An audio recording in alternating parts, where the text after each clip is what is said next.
ചേറ്റുവ കടവിൽ വൈദ്യുതി കമ്പികളിൽ പടർന്നു പിടിച്ച പുൽക്കാടുകൾ വഴിയാത്രക്കാർക്ക് ഭീഷണിയാവുന്നു. ചേറ്റുവ കടവ് പുതിയ വില്ലേജ് ഓഫീസ് കെട്ടിടത്തിന് സമീപവും പാലത്തിനും തീരദേശ റോഡിന് സമീപത്തും വൈദ്യുതി ലൈനുകളിൽ അപകടകരമായ രീതിയിൽ പുൽക്കാടുകൾ പടർന്നു പിടിച്ചത് വഴിയാത്രക്കാർക്കും മത്സ്യത്തൊഴിലാളികൾക്കും ഭീഷണിയാകുന്നു. വൈദ്യുതി കമ്പികളിൽ ചുറ്റിപ്പിടിച്ച് കാട് പോലെ വളർന്നു നിൽക്കുന്ന പുൽക്കാടുകൾ അടിയന്തരമായി നീക്കം ചെയ്യണമെന്ന ആവശ്യം ശക്തമായി. മത്സ്യത്തൊഴിലാളികൾ ഉൾപ്പെടെ നിരവധി പേർ പകലും രാത്രിയും സ്ഥിരമായി സഞ്ചരിക്കുന്ന പ്രദേശത്താണ് അപകടകരമായ രീതിയിൽ പുൽക്കാടുകൾ വൈദ്യുതി ലൈനുകളിലേക്ക് പടർന്നിരിക്കുന്നത്. പ്രദേശത്ത് നാടോടി കുടുംബങ്ങളിലെ കുട്ടികൾ ഉൾപ്പെടെയുള്ളവർ സഞ്ചരിക്കുകയും കളിക്കുകയും ചെയ്യുന്നതും അപകട സാധ്യത വർദ്ധിപ്പിക്കുന്നതായി നാട്ടുകാർ ചൂണ്ടിക്കാട്ടി.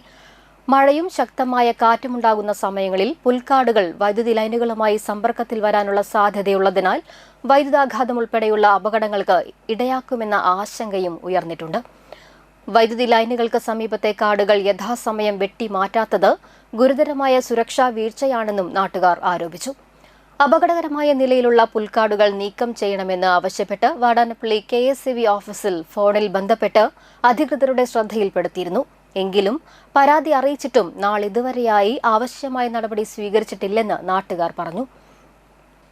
ചേറ്റുവ പാലത്തിന് സമീപവും പുതിയ വില്ലേജ് ഓഫീസ് കെട്ടിടത്തിന് സമീപവും വൈദ്യുതി കമ്പുകളിൽ ചുറ്റിപ്പിടിച്ച് വളർന്നു നിൽക്കുന്ന പുൽക്കാടുകൾ അടിയന്തരമായി നീക്കം ചെയ്ത് ജനങ്ങളുടെ സുരക്ഷ ഉറപ്പാക്കണമെന്ന് യാത്രക്കാർ ആവശ്യപ്പെട്ടു.